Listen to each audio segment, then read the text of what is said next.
कहानी है गरीबी की जंजीरों में जकड़ी रीना और सिया की। दिन कटते थे अपने शराबी सौतेले बाप की गालियां सुनते हुए, जिसने सब कुछ गिरवी रख दिया था। लेकिन एक रात उनके हाथ एक ऐसा जैकपॉट लगा जिसने सब कुछ बदल दिया। घर के पीछे की जमीन में उन्हें एक रहस्यमयी कुआं मिला, जो पानी से नहीं अंधेरे से भरा था। कुएं का राज जानने के लिए उन्होंने अपने बाप को नीचे उतारा। रस्सी वापस आई, लेकिन उसमें बाप नहीं था। उस रस्सी से बंधा था चमकता हुआ सोना, और सोने के साथ थी खून से सनी एक चिट्ठी, जिस पर लिखा था, अगर और सोना चाहिए तो और जिंदा इंसान भेजो। लालच ने इंसानियत को अंधा कर दिया। अब उनका मकसद सिर्फ एक था, ढेर सारा सोना। एक के बाद एक जिंदा जिस्म उस कुएं में उतरते गए और बदले में सोने के ढेर ऊपर आते गए। इलाके में तेजी से गायब लोगों की रिपोर्ट बढ़ने लगी, जिससे पुलिस की नजर गई।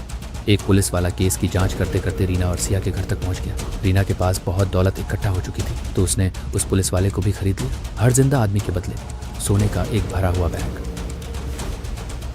लेकिन हवस का पेट कभी नहीं भरता। उस पुलिस वाले को और सोना चाहिए था, तो वो रात के सन्नाटे में सच जानने और खजाना लूटने उनके घर आ पहुंचा।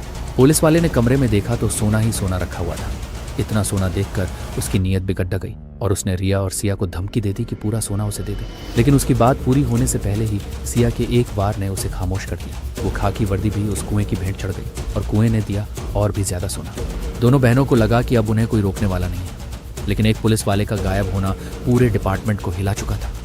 अब शहर से उस गांव में कदम रख रहा था एक ऐसा शातिर और बेखौफ अफसर, जो खामोशी नहीं जवाब मांगता है।